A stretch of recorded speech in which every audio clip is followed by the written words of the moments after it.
Welcome back to another edition of the Blue Review. As always, we're here from 9:30 to 9:55. I want to welcome Marcus Grant and Greg Bergman, who are always here with us, of course, and on myself, Parker Bell. You can see all our socials down below. But a tough outing yesterday for Glasgow's return. There's a lot we can kind of get into there, whether he was just rusty or maybe if we have more concerns. We got a lot of injuries that we need to dive into in terms of the infield depth. This is getting insane, guys. What's going on? Are we cursed? I don't know. What's the deal here? Kind of feels that way, doesn't it? It does, very much so. I would like the IL to no longer exist. Just get it off the face of the planet. Stop getting hurt. Can we just keep people healthy? If this were Madden, it would just turn off injuries. Like, this is enough. Stop. Yes, no more. Yeah, user settings. So I'll say as of from last night, kind of the order of things, at least for me. One, it was good to see Glasgow back. The command was an issue. 4 walks, I think it was. Too many walks. Yeah. Too many walks. The velocity was good, though, so that part was sort of encouraging. And through all of his problems with control or whatever, he only gave up the 2 runs. I mean, when he left, the Dodgers were still very much in position to win that game. So that's a positive. The other positive is they didn't get no hit, which, for a while seemed kind of dicey after 6 innings or so. So they didn't get no hit, and they kept Tyler Fitzgerald in the yard, which seems to be an impossibility lately for pretty much everybody. So that was wonderful. Those are my 3 big takeaways from what happened last night on the positive side. Everything else was sort of rough. Pretty much negative all the way on. So look, I'm always talked about as the negative guy. So you took all the positives. I have to. You want me to do the negatives? That's what we have to do. I mean, if you find the positive, great. I just wanted to get that out of the way because the rest of the show is going to be pretty much a downer today, I think. So, I bet. I mean, like when you're going after guys like Jordan Lyles and Nick Ahmed to fill spaces, like you're in trouble. You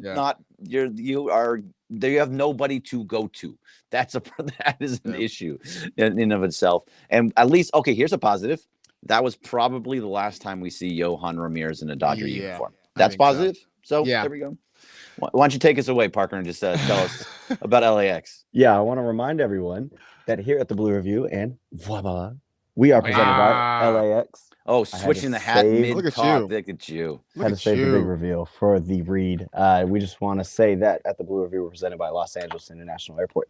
And over there at LAX, they're changing the travel experience, reducing traffic, saving guests time. And as you know, if you want to learn more, you can check it out at flylax.com/transforminglax.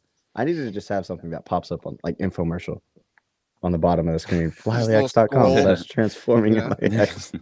Hey, that's you. You do all the social stuff. Make it happen. That's true. I need to do it because I've said it so much now that it's ingrained in their minds. It's great.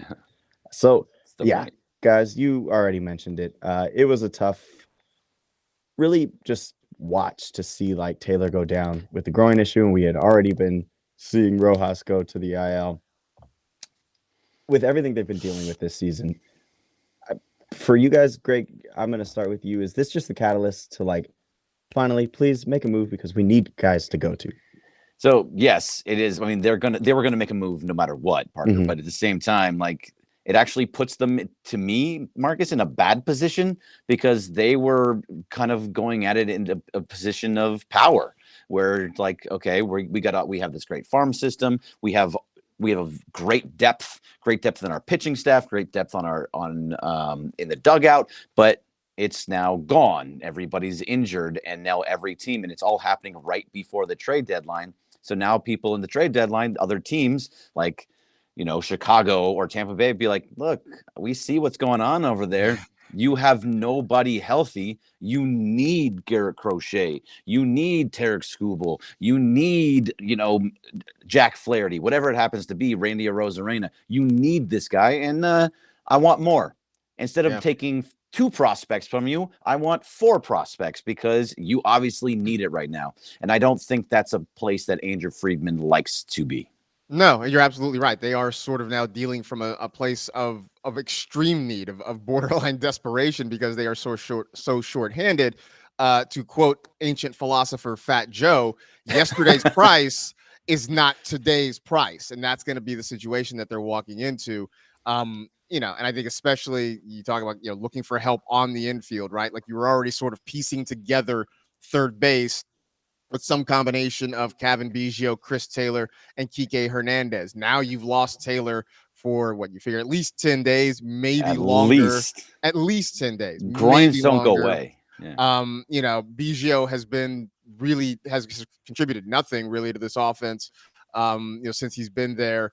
They bring in Nick Ahmed. Now you got Miguel Rojas on the injured list as well. You're sort of kind of trying to bide time until Mookie Betts is back. And that's to say nothing of the top line need, which is to add starting pitching. So the grocery list for Andrew Friedman has gotten a lot longer. And now, as you mentioned, everybody out there sees the situation. They know who the Dodgers are. They know what the Dodgers have. And, hey, inflation is real. Price gouging is real.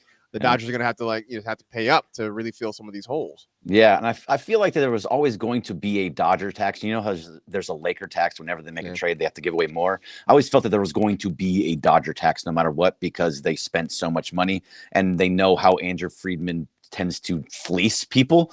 So I felt that was always going to be there, but now it's going to be a little bit more than it was. So I saw in the chat, it was from Lance the Legend, said Dodgers are 20 games over 500. Anytime the Dodgers lose, people overreact. This has nothing to do with the fact that they lost last night. I could care less that they lost last night. That's not anything to me. You're not going to win 162 games, and you're going to lose games. They won 5 in a row. They were going to lose again eventually. Right. I don't care about a loss. I don't think you do either, Marcus, but this is more so about the injuries that are now piling up right before the trade deadline. That's the only thing that I'm talking about because it has to happen. They have to make moves because this team is not, even if everybody comes back healthy, I still don't think it's enough in the postseason that's out there right now. If you keep it as is, everybody healthy, minus Muncy, do you think that's enough? I don't know. I do think, look, starting pitching is still very much a need. I think another bat at the bottom of the lineup is still very much a need right now. So, no, I think they still do have to add something. And I think to your point, it is not about the fact that last night was not fun. Last night was ugly. They lose 8-3. The bullpen sort of implodes. You mentioned Yohan Ramirez. It was an ugly outing for him. It is more about, it's the losses within the loss. It's losing Chris Taylor, whose bat was coming around, who was giving you good defense at third base. It's earlier in the day, Miguel Rojas going on IL, who had been such a big key to this team's success, especially in the wake of Mookie Betts' injury. It's, hoping that what we saw last night from Tyler Glasnow was him just sort of shaking off the rust and not an indication that maybe there's some bigger issue that's going to follow them into October. It's sitting here, fingers crossed about what they get out of Clayton Kershaw tonight, knowing that they're really just kind of expecting the bare minimum. But also, Greg, look, part of why last night happened was because the bullpen was very shorthanded. I don't know that you can expect Kershaw to give you 6 innings tonight, right? No. Like, it just seems foolish. If he gets you through 4, I think you got to feel pretty good about that, right? So that means it's another night where you're going to have to lean on an already taxed bullpen. And it's wild to think they've played 5 games after the All-Star break, and we're talking about the bullpen being worn down, but that's the state of the pitching staff. So that is why I think you're hearing the concern. I won't say panic, the concern right now, because for a team that is right now 19 games over 500 and 7.5 games up on the division, the car's leaking a little bit of oil, and we're trying to figure out how to patch it to get this thing to where it needs to go at the end. Yeah, pretty much. And like you talk about Kershaw, if he goes, in my mind, I don't know, I haven't seen anything from Dave Roberts yet, but in my mind, he's going to be on a pitch count and an innings limit. So I think he's going to have like 60 pitches would be my guess. And maybe 75. That seems a little high. I'm guessing if he goes more than 3 innings and 60 pitches, I will be absolutely shocked and really happy to tell you the truth. But I can't see him going anything more than that. I feel like once he gets the third inning, they're just going to shut it down, or 60 pitches. I don't expect much of him of anything for the next month. This is just him trying to get back to who he was. And then even when he gets to October, if he goes more than 5, I would be shocked. I don't think they're really relying on him for anything other than just a couple of innings. This is his spring training. I mean, these next few starts are his spring training to sort of get him ready for whatever he can offer them in the postseason, which, again, you're probably right. It is, he is basically going to be an opener. I mean, I think that's just sort of the way to look at it. That is his role. He is an opener. He gets you through a couple of innings, ideally one turn through the lineup, and then you can turn it over to the bullpen. I mean, I think that has to be the hope for him right now. Yeah, and really, like, this is what I'll go back to Yohan Ramirez just for a second, because he did mention the bullpen. It's like Yohan Ramirez, that's going to be the last time we see him. And also, he kind of did what he had to do. It's unfortunate that he got into a game in a one-run game, but that was what was needed. And he was a guy that is not going to be seen in the postseason. Most of the guys you're seeing that are there are probably not going to be seen in the postseason too. The bullpen shrinks very, very heavily. Brent Honeywell, probably not either. Maybe if he continues to pitch well, but it's going to be the main guys. It's going to be Vezia, Hudson, Kelly, Trinan, Phillips, and whoever they also get at the trade deadline. But besides that, all these other guys are just eating innings right now and trying to keep them afloat, and they're not going to be seen in this situation. No, it's been wild. Like I was thinking last night, after Ramirez kind of blew up, Ramirez, Anthony Banda, they are using those two guys like there's an expiration date, and it's like we just got to get as many good uses out of them before that expiration date hits. And I think for Ramirez, that expiration date is now. When they activate Kershaw, then he's going to be the odd man out. Banda, I think I texted you guys. Like, it felt like he was pitching every day for a while. Like, they're just trying to use him up and get as many good innings out of him as they possibly can. It's good to see Joe Kelly back.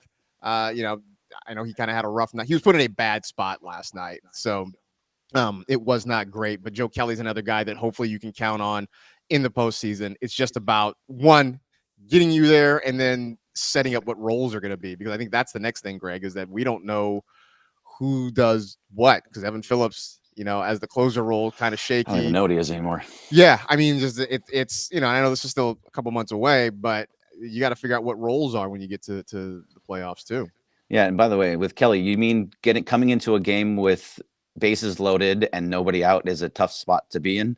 When you're just coming back from that's kind of hard to get through at that point. So yeah, I mean, that was what you had. I think the idea for last night's game was go to Ramirez, see how much you can get him, and hopefully he can get to the 9th inning. He got the last 2 outs of the 7th inning, get him through the 8th, and then have Kelly pitch the 9th, because everybody was basically unavailable except for Kelly and Yarbrough at that point.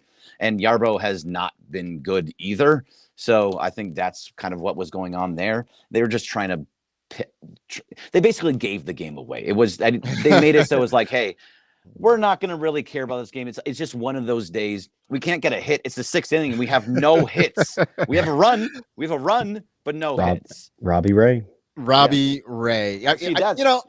I just had a bad feeling when the first inning went through. They had the bases loaded with 1 out, and they got 1 run out of it, and that was it. Like, that gave me a bad feeling to begin with. And then, I was kind of doing things. So I wasn't in front of the TV watching it the whole time, but I'm checking on my phone, and I'm seeing, it's 4th inning, no hits, 5th inning, no hits, 6th inning, no hits. They finally got a hit. Chris Taylor hits a double. I see they have the 1 hit. Hurts himself. But, they got the hit, and this is sort of where I was with last night's game. I'm like, all right, man, they can lose. If they lose, that's fine. At least they didn't get no hit. They didn't get no hit by the Giants. That's all I really care about at this moment. Whatever happens at that point. Then, it got to 8-1. I'm like, okay, I can focus my attention elsewhere for the rest of the night. Exactly. I mean, look, basically that's what it was, though. Especially the first inning is what really changed everything. Robbie Ray comes out. He is just horrendous. He gives up. Shohei hits a long fly ball, just misses being a home run, and then he hits 2 guys, walks 2 guys, walks in a run, and then gets out of it. And that was, you get through Pajes, who's been terrible. So they're just patchwork right now. Yeah. It's really, there's no other way to put it. As long as they just keep winning and finding ways to win games against some of these teams, it'll be okay. They just got to get healthy and really make some moves, Parker. Last night, Robbie Ray hit more guys than guys got hits off of him. Yeah, unbelievable. That is crazy. He was at like 40 pitches at the beginning of the 2nd inning. Right. I'm like, this guy's not going to last long, right? Like, you got to get something out of him, but nope, certainly not. 2021 Cy Young winner right there. So, yeah, Greg, I mean, you just mentioned it. Their patchwork, things are just, I mean, they're limping their way. They limped their way into the All-Star break. We thought that because we're getting all this pitching back, or, we're getting close to having a lot of pitching back, we thought, okay, things are going to be looking on the up. And then all of a sudden, boom, boom, more people just drop like flies. Because the 2 specific guys Taylor and Rojas went out and they went after Ahmed for, the little rental. Do you think their trade priorities have changed? I know we're only, is it 5 days away? Yeah, 30. Yeah. So I know we're only 5 days away now. Obviously, a frontline starter is still their main priority, but maybe instead of outfield depth, do you think they're going to go after somebody like a Rengifo even stronger now? I think they need to. Yeah. No, sorry. Yeah. Mhm. I think they do need to. I mean, if they go, I don't think that, again, we talked about yesterday, but I don't think Artie Moreno trades Rengifo to the Dodgers. I don't think he trades anybody to the Dodgers. Mhm. So I think that's all just kind of null and void to me. It would be shocking if it happens, but I do think they need a position player. I think they need outfield. I think they need an infielder. The best thing you can do is go to Tampa Bay, get a Rosarena and Paredes, so you have an outfielder and an infielder, and hopefully can get some kind of a starter alongside that.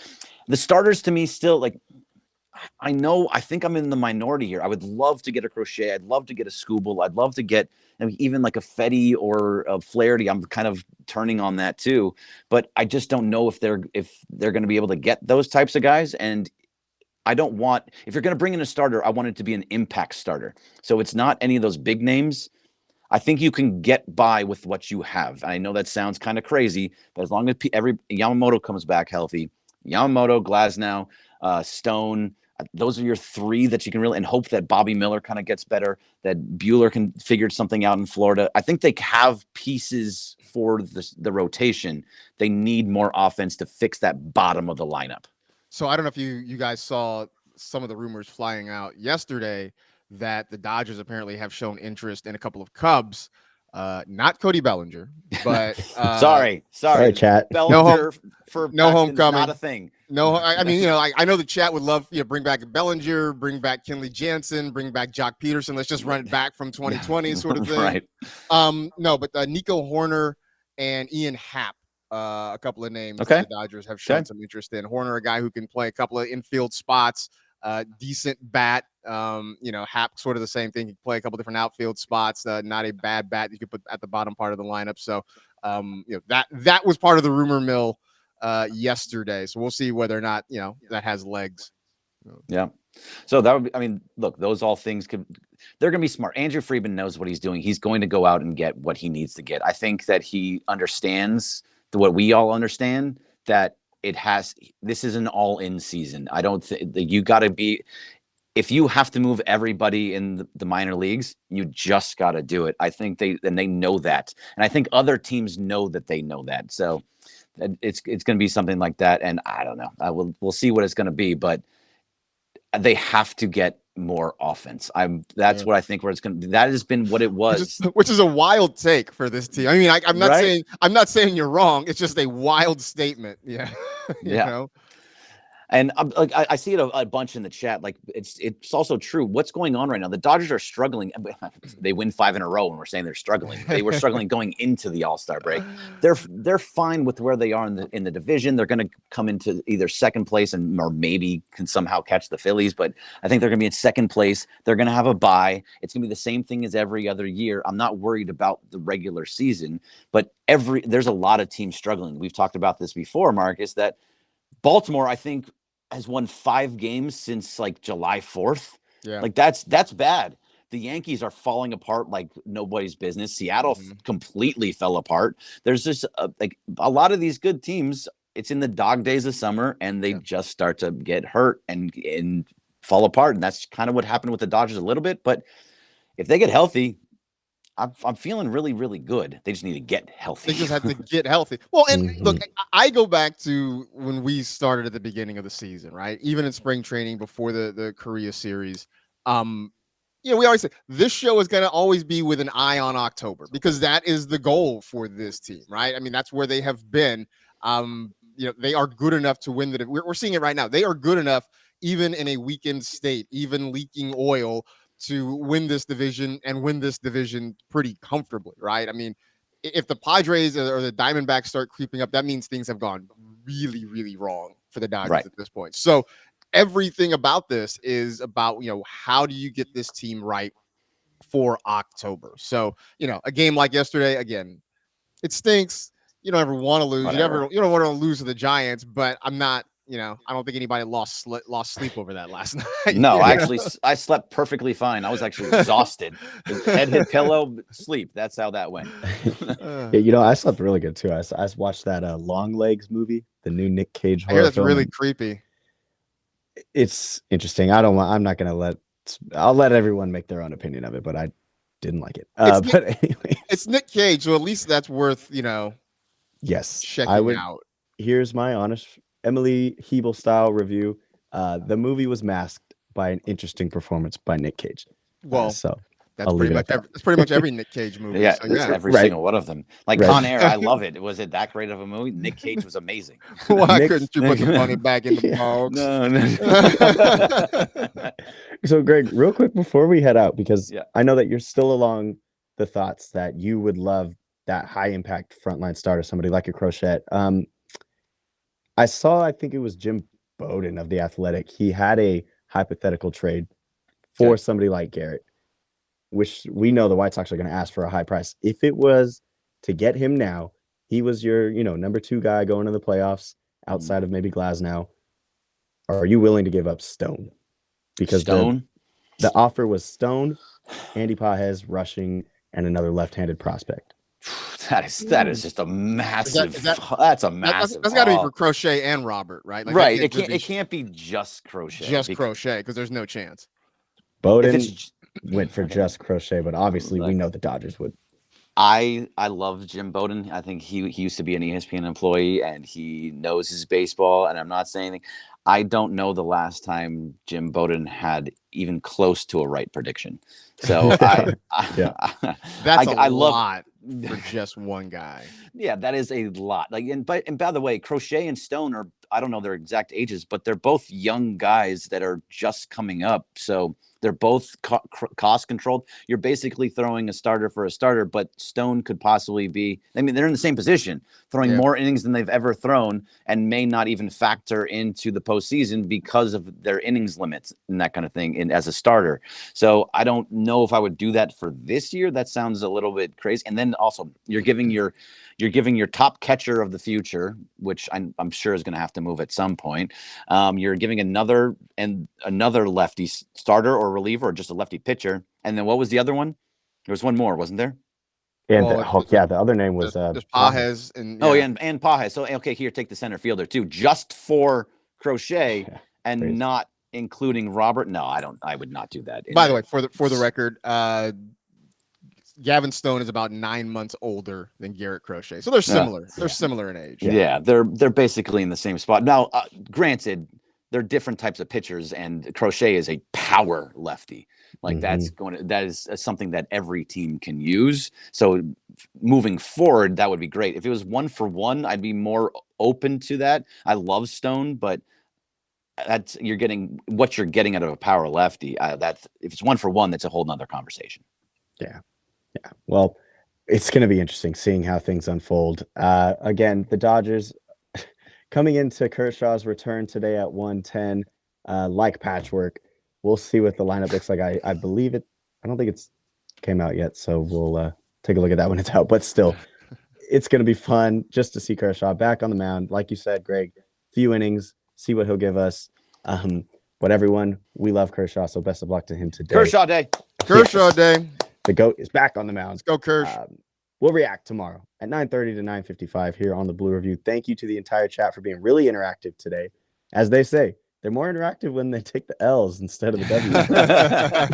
We want you guys to be interactive all the time. So come on in, 9:30 to 9:55. Stay here for Travis and Sliwa, and we'll be back tomorrow. Thank you to Marcus Grant. Thank you to Greg Bergman. And as always in the chat, you know what to say. Thank you, LAX. See ya. Ba-da-da. Ba-ba.